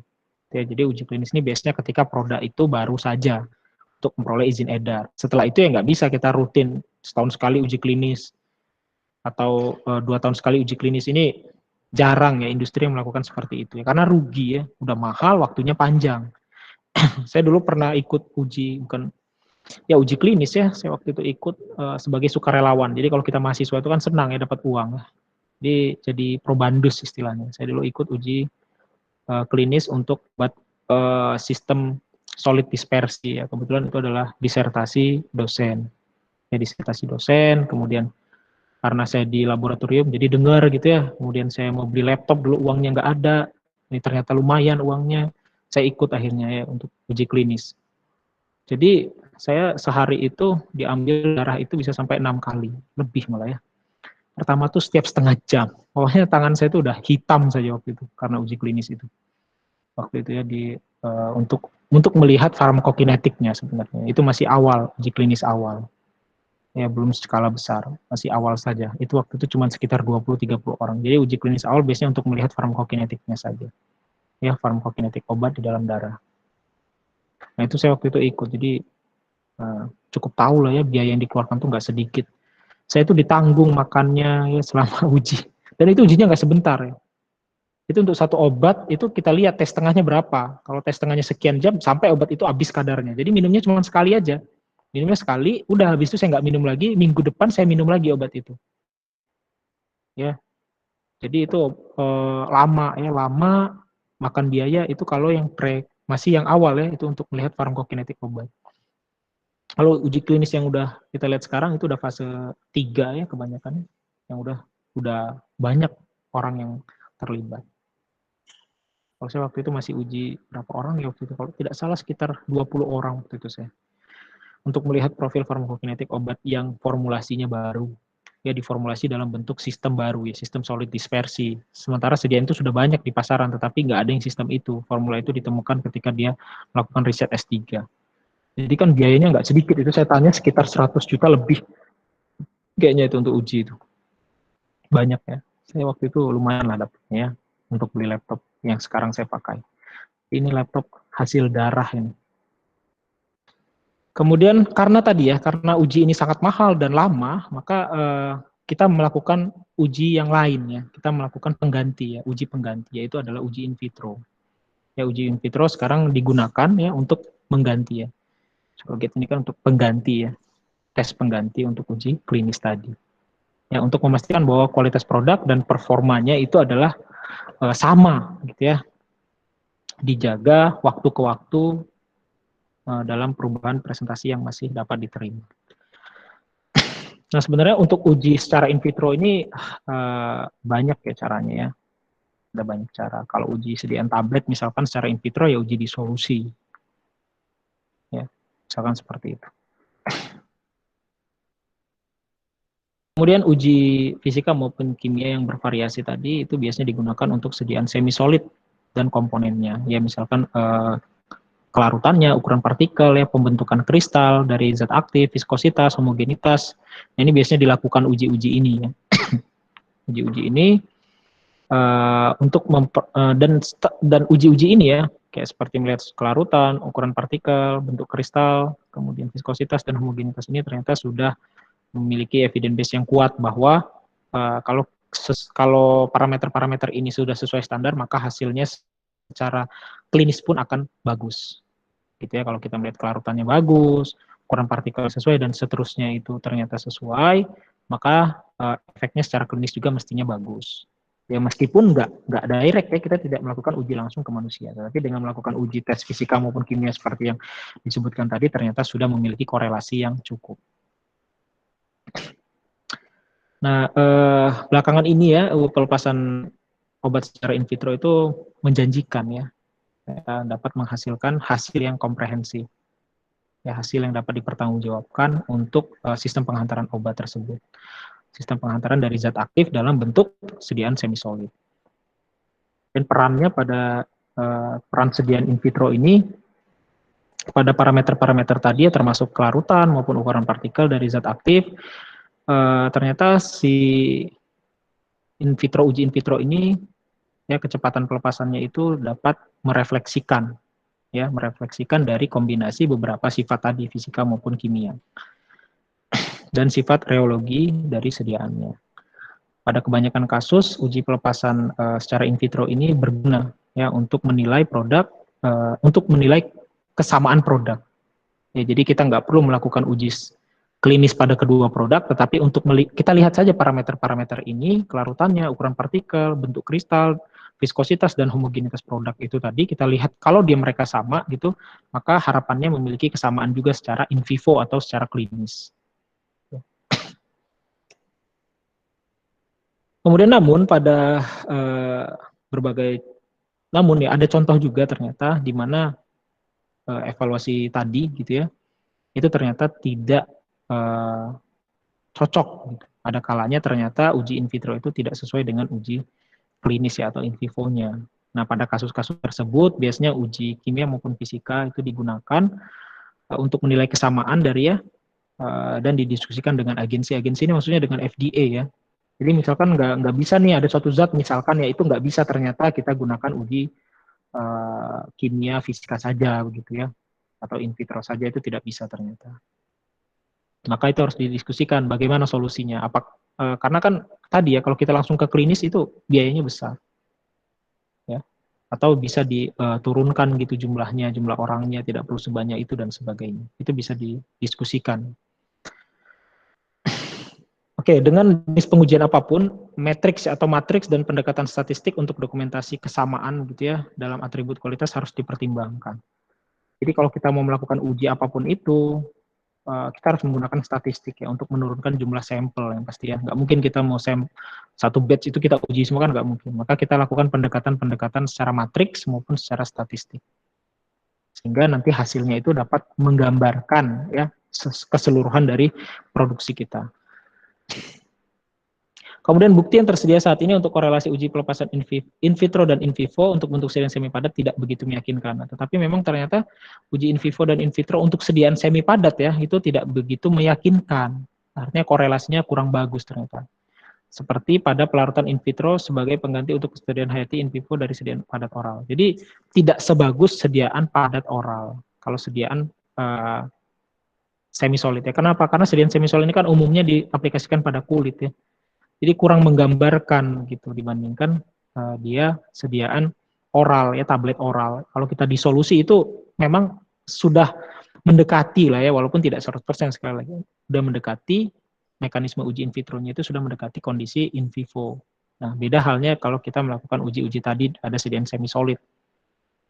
Ya meskipun sediaan semi solid ada juga kan uji in vitro-nya, misalkan uji pelepasan dalam sistem difusi dengan alat difusi Franz ya, Franz diffusion cell. Itu kan sebenarnya ada juga. Ya, tetapi ternyata banyak faktor-faktor lain ya kalau sediaan semi solid. Sehingga untuk peran kunci dari uji in vitro itu ada sebagai berikut. Yang pertama adalah untuk sebagai tes in vitro release itu digunakan untuk menilai produk, kesamaan produk ya pada scale up, pada proses scale up. Jadi apakah ketika di skala lab dengan skala yang sebenarnya itu sudah sama atau belum, ya kita lihat secara in vitro saja. dan post approval change for semi solid product. Ya, jadi setelah diterima perubahan dari sediaan semi solid, kalau perubahan semi solid kita atau formula sediaan semi solid kita mengalami perubahan ketika kita submit. Nah, itu kita bisa bandingkan secara in vitro saja, ya tadi, yaitu antara yang sesudah perubahan formula dan sebelum perubahan formula. Kemudian juga untuk membandingkan yang proses scale up, ya dari segi uji in vitronya dan uji in vitro pada skala laboratorium. Jadi itu saja yang bisa kita gunakan. Kemudian pengembangan dan validasi uji pelepasan in vitro itu tidak dibutuhkan. Ya, jadi kita nggak perlu mengembangkan atau validasi uji in vitro secara rutin, maksudnya ya. Untuk NDA, ANDA atau AADA, ya. Jadi itu tidak diperlukan kita melakukan pengembangan dan validasi secara rutin, sekali lagi ya, tidak perlu secara rutin. Itu cukup satu kali saja untuk uji in vitro sediaan semi solid. Kenapa? Karena yang nggak menggambarkan tadi untuk sediaan semi solid tadi ya. Makanya sediaan semi solid kan jarang ya. Salep itu dilakukan uji pelepasan French diffusion cell terus gitu. Jarang.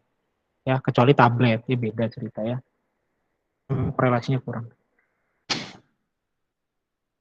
Nah, uji in vitro ini tidak sebagai pengganti.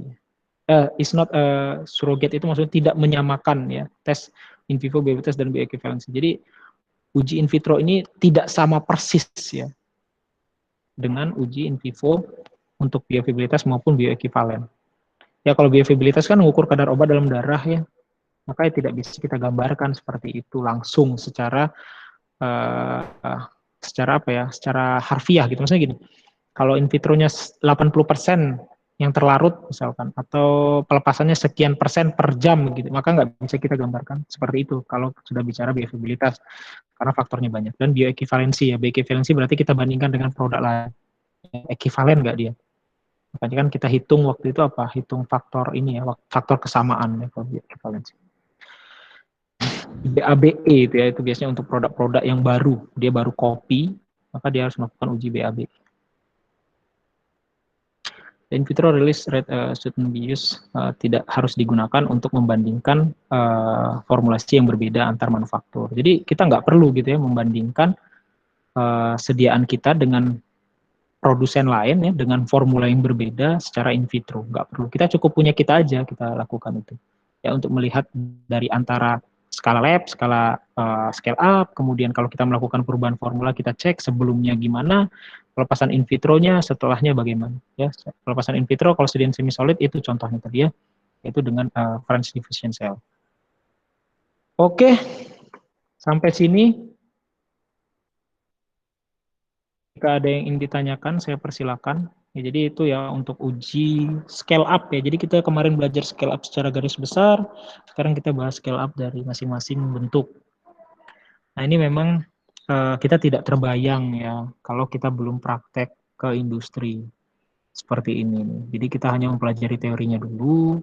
Nanti kalau apoteker mudah-mudahan kalian nanti dapat ya kesempatan itu karena ada PKPA ya. Kalau kita PKL kan kita di Lampung nggak ada ya industri farmasi. Jadi itu kendalanya. Oke, jadi materi kita tinggal satu lagi ya minggu depan, yaitu tentang wadah. Jadi 3 materi terakhir ini yang saya sampaikan itu lebih ke hilirisasi ya, hilirisasi produk. Kalian kan harapannya sudah mengerti gitu ya, bagaimana cara membuat sediaan ketika semi solid ini selesai. Kemudian bagaimana caranya aplikasinya atau mau scale up-nya nanti. Itu jadi harapannya. Ya silakan jika ada yang ingin ditanyakan sebelum saya tutup. Pak, saya mau tanya. Ya silakan.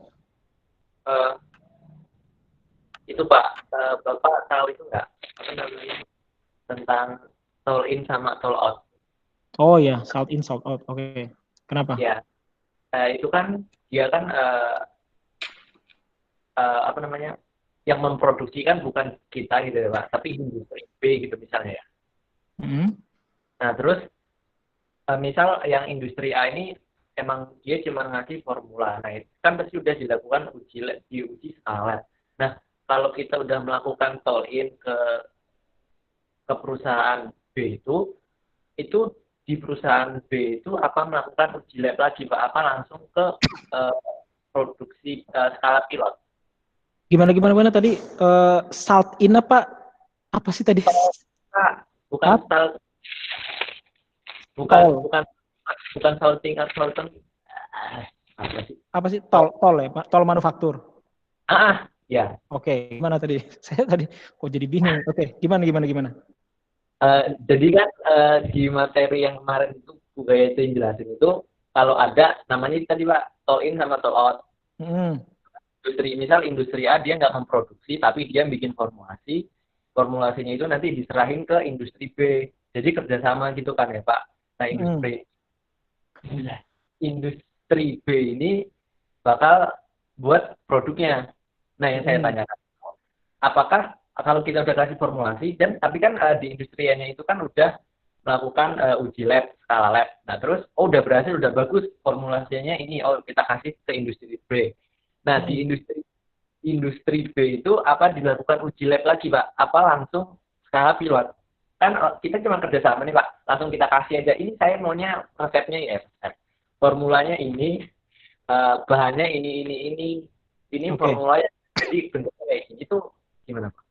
Ya, jadi pertama nggak ada industri ngasih formula kalau formulanya itu masih dari skala lab. Ya, jadi kalau skala lab dikasih mentah itu ya. Dia ngasih ke industri yang mau produksi, ya ini ngerjain saya ini katanya. Ya saya harus melakukan proses scale up dulu, berarti kan studi scale up pasti. Saya harus melakukan studi scale up dulu katanya sebelum saya produksi. Karena yang kamu lakukan itu di lab gitu kan. Sementara ini skala besar. Nah biasanya itu yang diberikan itu ya, kalau tol manufaktur itu biasanya dia sudah dalam bentuk master formula untuk produksi skala besar. Nah biasanya dia bisa produksi si pabrik yang A ini sudah riset dulu, tetapi sudah produksi juga, tetapi ternyata dia nggak cukup waktunya karena produk dia banyak misalkan. Dia nggak bisa bangun pabrik lagi misalkan karena duitnya nggak ada. Jadi dia cuma punya satu pabrik, udah melakukan riset skala pilot, karena skala pilot kan nggak harus pakai yang sebesar itu kan. Skala pilot kan setidaknya menggambarkan jumlahnya lebih besar daripada skala laboratorium. Nah itu udah dilakukan scale up. Jadi yang saya tahu biasanya mereka tuh melakukan kerjasama itu biasanya ya, itu sudah ada master formulanya yang sudah bentuk scale up, baru dia minta dibuatkan di sana. Nah kalau misalkan kasusnya seperti tadi, misalkan terjadi begitu ya, tidak umum gitu ya terjadi, maka tetap di sana harus melakukan scale up dulu, uji scale up. Karena nggak bisa dia langsung memproduksi jumlah banyak. Apakah dilakukan uji laboratorium lagi?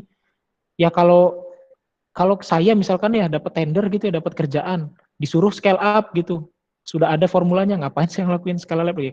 Kalau salah ya salahin master formulanya dong. Karena saya hanya membuat sesuai pesanan gitu kan, pesanannya diaduk sekian menit pada ini berapa dan seterusnya. Gitu. Jadi biasanya seperti itu sudah ada master formula yang dipunyai gitu ya, dan itu bentuknya formula udah skala besar. Kalau masih skala lab ya ibarat kayak kita nih, saya punya formula Pak, mau saya tawarin ke perusahaan, formula saya begini gitu. Di perusahaan langsung dibuat, enggak, pasti di scale up dulu. Gitu. Jadi tetap dilakukan studi scale up jika yang diberikan masih formula mentah ya, formula dari lab, tapi umumnya diberikan itu adalah formula yang sudah sudah scale up. Kenapa? Ya karena nggak mungkin dia melakukan manufaktur besar-besaran kalau belum dapat izin kan. Sementara dapat izin tadi, kita balik lagi ke proses perizinan, dia harus melampirkan uji skala pilot. Jadi pasti si produsen ini sudah skala pilot dulu sebelum dia melakukan tol manufaktur. Gitu. Iya Pak, ternyata ya tadi itu benar Bapak tadi. Sampai dia scale up gitu Pak, terus dikasih. Terus Pak, kan alatnya itu pasti beda ya Pak. Itu gimana dong Pak? Kan katanya tadi kan terus kita kan scale up, terus kita kan nanti ada SOP-nya. Nah itu kan alat di tempat saya sama di industri yang lebih besar kan pasti beda banget ya Pak. Nah itu jadi ya pasti beda ya. Bedanya dalam hal mungkin merek ya, mungkin mereknya beda. Tetapi untuk kita sebelum melakukan itu kan harus melakukan validasi ya.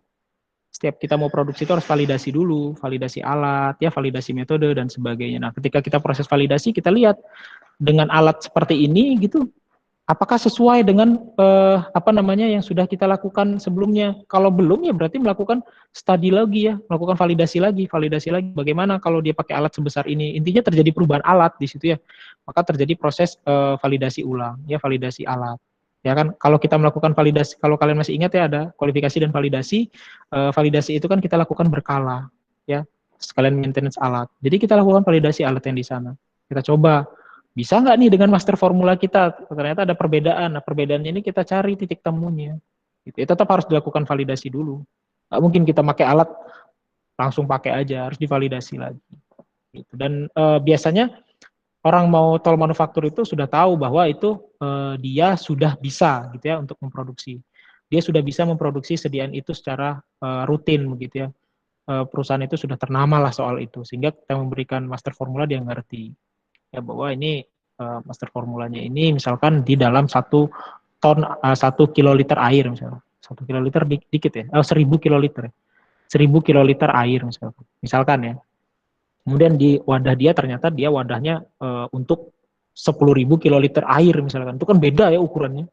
Kalau masalah ukuran sudah berbeda, maka jelas kita bisa melakukan validasi lagi. Gitu. Tapi sebisa mungkin mereka sih nggak jauh sih biasanya. Ya, mereka itu kayak walaupun mereknya beda ya, biasanya sama gitu ya untuk satu kali produksi itu misalkan wadahnya itu berapa kiloliter gitu ya. Biasanya sih mereka punya kesamaan, titik-titik sama. Beda ya ada lah, tapi dikit. Gitu. Nggak terlalu signifikan, sehingga melakukan studi panjang lagi. Pak, berarti kayak gitu kontrak, mereka itu ngontrak, teken kontrak gitu ya Pak? 1 tahun, 2 tahun gitu ya Pak?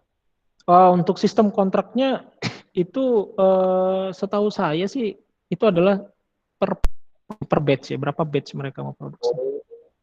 Gitu ya. Jadi lebih ke jumlah bukan durasi ya. Kalau setahun misalkan tapi non-stop gitu pabriknya hidup terus kan karena mentang-mentang dia udah dapat kontrak setahun kan enggak juga. Biasanya berapa batch gitu kamu mau gitu atau berapa juta kemasan gitu. Biasanya seperti itu ya biasanya, bukan ke durasi kontraknya itu. Lebih ke jumlah. Nah, kalau durasi nggak menguntungkan, nanti dimaksimalkan dia nanti. Kontraknya 1 tahun. 1 tahun pagi siang malam produksi terus nanti ya. Oke Pak, makasih Pak. Oke. Ada lagi yang mau ditanyakan mungkin terkait scale up untuk sediaan cair dan semi solid. Cair dan semi solid ini kalau cair ya khususnya sediaan larutan itu lebih mudah scale up dibandingkan sediaan semi solid. Jadi kalau kalian nanti buat sediaan gitu ya, misalkan ada di antara kalian nanti jadi pengusaha gitu ya, buat sediaan yang mudah dapat izin edar ya, paling tidak kosmetik lah paling kan ya. Kalian kan lakukan scale up itu jangan kaget maksud saya nanti ketika ngebuat bagus hasilnya, ketika buatnya 5 kilo langsung kok jelek gitu. Nah itu memang seperti itu, harus dilakukan studi lagi. Oke, kalau tidak ada berarti saya cukupkan ya untuk materi minggu ini. Saya stop recording dulu.